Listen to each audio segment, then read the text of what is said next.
After coming back from a party late at night, my girlfriend started arguing with me. I only asked where the party was and why she was so late. She snapped and said, "You're always following me. You're a failure." Then suddenly, I received a message from her best friend. "Do you know where your girlfriend really was?" I'm 29. I work as a project manager for a mid-sized construction firm in Denver. Nothing glamorous, but the pay's decent, and I've been climbing the ladder steadily for the past 4 years. I've always been the reliable type, show up on time, finish what I start, keep my head down. My girlfriend, Adriana, was 27. We'd been together for 3 years. Met at a friend's barbecue. She was funny, spontaneous, the kind of person who could light up a room. I thought we had something solid. That night, October 14th, a Friday, changed everything. She'd told me she was going to a coworker's birthday party. Said it would be low-key, just drinks at someone's apartment, and she'd be home by 11. I didn't think much of it. I trusted her. I spent the evening watching a game, ordered takeout from that Thai place we both liked, fell asleep on the couch around midnight with ESPN still playing in the background. I woke up to the sound of the door slamming. It was 2:47 a.m. I checked my phone groggily, saw the time, and sat up. Adriana walked in, heels in hand, makeup smudged, looking exhausted but also defensive. Like she was ready for a fight before I'd even said a word. "Hey," I said, rubbing my eyes. "You're really late. Everything okay?" She dropped her purse on the counter harder than necessary. The sound echoed through the quiet apartment. "Yeah, it ran long. Where was it again?" "I told you. Sarah's place." "I know, but where?" "I was just curious." She turned to face me, eyes flashing with something I couldn't quite identify. Anger? Guilt? "Why do you need to know exactly where it was? Are you tracking me now?" I blinked. "What? No. You're always following me. Always checking up. You're suffocating me. You know that." I stood up slowly, trying to keep my voice calm. "Adriana," I asked one question. And it's always one question with you. You're obsessed. You're a failure at understanding what space means. That word, failure, hit differently. She'd never called me that before. Not even during our worst arguments, and we'd had a few over the years. I felt my chest tighten, but I didn't respond. I just stared at her, trying to recognize the woman I thought I knew. She grabbed a bottle of water from the fridge, brushed past me close enough that I could smell perfume I didn't recognize, and went into the bedroom. Door closed. Locked. I stood there for a minute, confused and angry. The apartment felt suddenly cold, unfamiliar. Like I was a guest in my own home. The hum of the refrigerator seemed louder than usual. Then my phone buzzed on the coffee table. It was a text from Kelsey, Adriana's best friend since college. We'd met a handful of times at dinners, parties. Nice enough, but we weren't close. We'd exchanged maybe 20 words total over the years. The message read, "Do you know where your girlfriend really was?" I stared at the screen. My heart started pounding so hard I could hear it in my ears.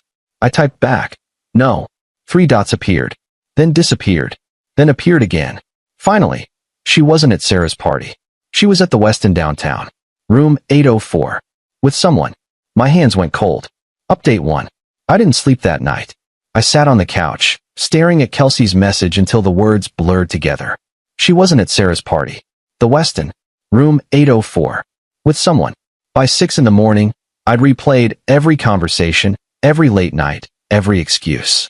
The business trip to Phoenix in August where she came back with a new necklace she said was from a hotel boutique. The girls' weekend in Aspen in September where she barely answered my calls. The random evenings she'd come home smelling like expensive cologne that wasn't mine. The way she'd started dressing differently for work. More makeup, tighter dresses, always checking her phone. My mind was racing, but I forced myself to stay calm. I needed proof. I needed to know who and why before I confronted her. I couldn't just go off Kelsey's word, even though something in my gut told me she was telling the truth. At 7:15, Adriana came out of the bedroom in workout clothes, acting like nothing had happened.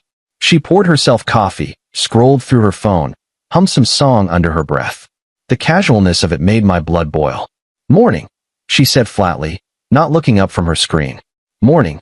She didn't look at me, just grabbed her gym bag from the hallway closet and headed for the door. "Where are you going?" I asked, my voice more controlled than I felt. "Spin class. I'll be back in a couple hours." "Which location?" She paused, hand on the doorknob. "The one on Larimer." "What?" "Just asking." She left, I waited 5 minutes, watching through the window as her car pulled out of the parking lot. Then I texted Kelsey. Can we talk? In person? She replied almost instantly. Coffee shop on Colfax. 9 a.m. I got there early. Ordered a black coffee I didn't drink. The place was nearly empty. Just a couple of college students with laptops and headphones, an older man reading the newspaper by the window, and a barista wiping down tables. I sat by the window, watching cars pass, feeling like I was outside my own body. Everything felt surreal. Kelsey showed up at 9:02, looking nervous. Dark circles under her eyes like she hadn't slept either. She sat down across from me, hands wrapped around a latte. I'm sorry, she said immediately. I didn't want to get involved, but you deserve to know. Tell me everything. She took a deep breath, looking down at her cup. Adriana's been seeing someone. His name's Cameron. He's a consultant at her company, works in the finance department. It's been going on for about 4 months. For months. My stomach dropped. Last night wasn't the first time, Kelsey continued. She's been lying to you. The late nights, the work trips, the girls' nights, half of them were with him. I found out 2 weeks ago when I saw them together at a restaurant downtown, that expensive Italian place on 16th Street. They were holding hands across the table, laughing. She saw me, and her face just dropped. She knew she was caught. What did she say? She called me that night, around midnight, begging me not to say anything. Said she was going to end it with you soon, that it was complicated, that she needed time to figure things out. She cried, told me she never meant for it to happen, all the usual excuses. Why are you telling me now? Kelsey's eyes welled up. Because last night, she told me she's in love with him. She said she's planning to move out next month, that she's just waiting for the right time to tell you. But she's not ending it. She's stringing you along until she has everything figured out with him. She's already been looking at apartments in his neighborhood. Kelsey's voice cracked. I couldn't watch it anymore. You're a good guy. You don't deserve this. I told her yesterday that if she didn't tell you by today, I would. She laughed and said I wouldn't. So here I am. I sat there numb. Do you have proof? She pulled out her phone, hesitated, then showed me a screenshot. It was a text thread between Adriana and someone named Cam. The messages were explicit, not just emotionally, but physically too. Plans to meet at hotels. Complaints about me being boring and unambitious, about how I was content with mediocrity. Promises of a future together. One message in particular stood out, dated 3 days ago. I can't wait to finally be free and start our real life together. You're everything I've been missing. I felt sick. My coffee turned cold in my hand. There's more, Kelsey said quietly. She scrolled through more screenshots. Dozens of messages spanning months. Photos of them together at restaurants, in hotel rooms. Evidence of a whole relationship I knew nothing about. I'm sorry, Kelsey said again. I really am. I know this is a lot. I thanked her, left the coffee shop, and drove around for an hour. I didn't know where to go or what to do. My mind kept circling back to the same questions. How did I miss this? What did I do wrong? Was I really that oblivious? Was I actually boring and unambitious? Or was that just her excuse? Finally, I went back to the apartment. Adriana wasn't home yet. I packed a bag, clothes, toiletries, my laptop, important documents. Then I sat on the couch and waited, rehearsing what I'd say. Update 2. She came home around 11:30, looking refreshed and happy. Hair still damp from the shower at the gym. She had that post-workout glow, looked completely at peace. She saw me sitting there with my bag, and her face changed instantly. What's going on? She asked carefully, setting her gym bag down. Where were you last night? I told you. Sarah's. Try again. Her jaw tightened. What are you talking about? I know about Cameron. The color drained from her face. For a moment, she didn't say anything. Just stood there, frozen like a deer in headlights. Her hand went to her throat, a nervous gesture I'd seen 1,000 times. Then, who told you? Does it matter? It was Kelsey, wasn't it? That bitch. Don't, I said, cutting her off. Don't turn this on her. She did what you should have done months ago. Adriana sat down slowly on the arm of the chair, hands shaking. She looked at the floor, unable to meet my eyes. I didn't mean for it to happen. For months, Adriana. For months you've been lying to my face. Looking me in the eye and lying. It's not what you think. Then what is it? Explain it to me. Help me understand how you justify this. She took a shaky breath. Cameron and I, we connected. He understands me in a way you don't. He's ambitious, he's driven, he's rich, I said. That's the word you're looking for, isn't it? She looked up sharply. That's not fair, isn't it? Kelsey showed me the texts.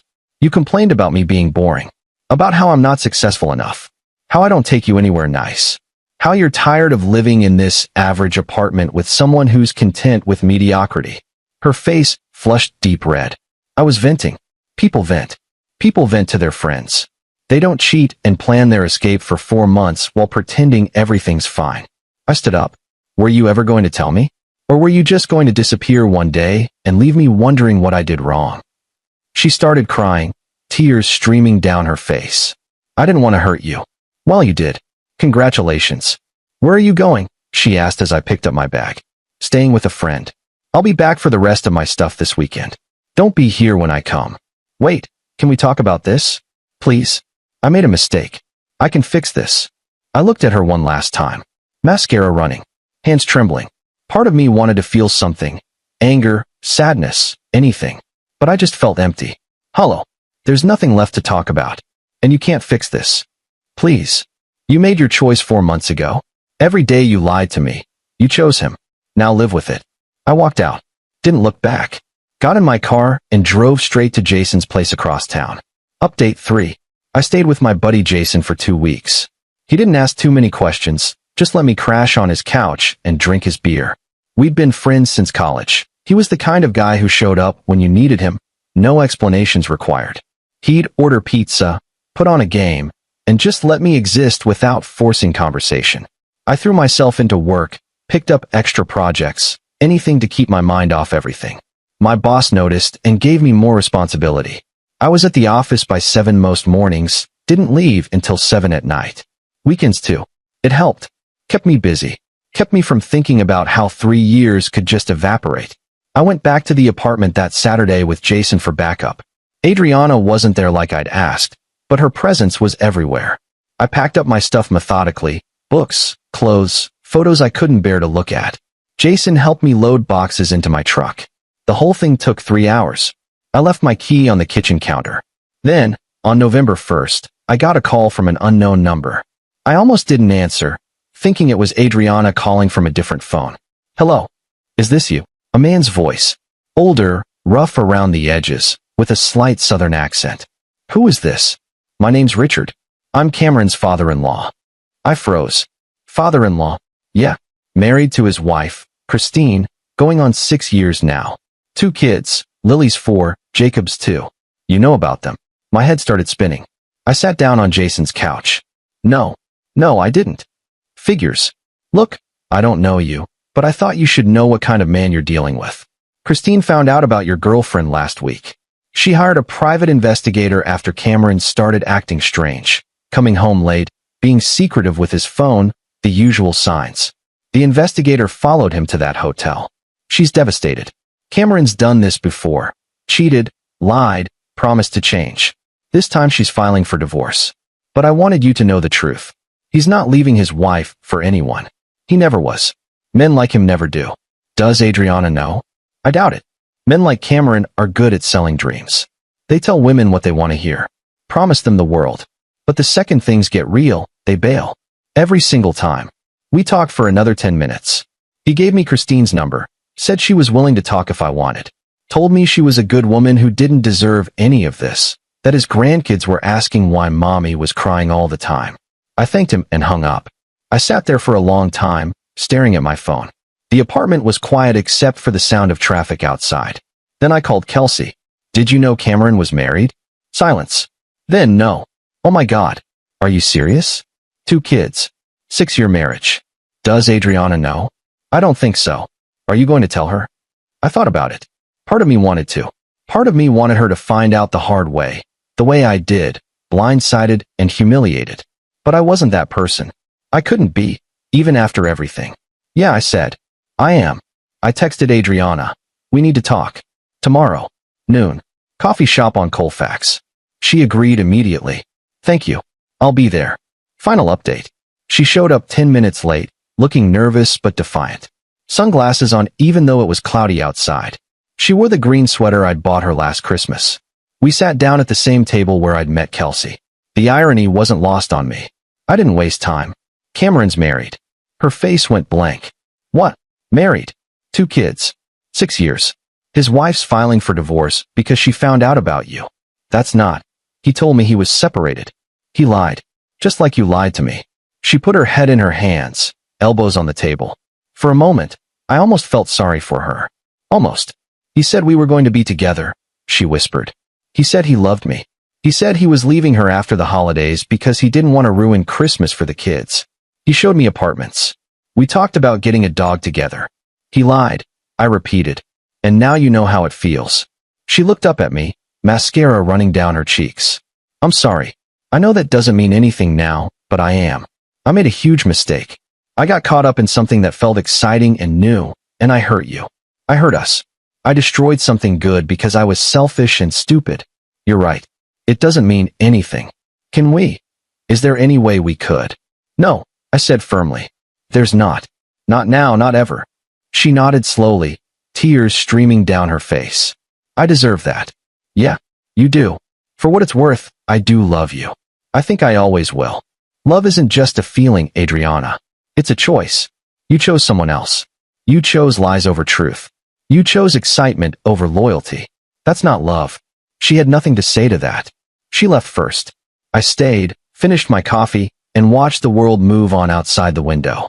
People walked by with shopping bags, holding hands, laughing. A mother pushed a stroller. An old couple shared a bench across the street. Life didn't stop for heartbreak. It just kept going, indifferent to pain. 2 months later, I found out through mutual friends that Cameron ghosted her the day his wife filed for divorce.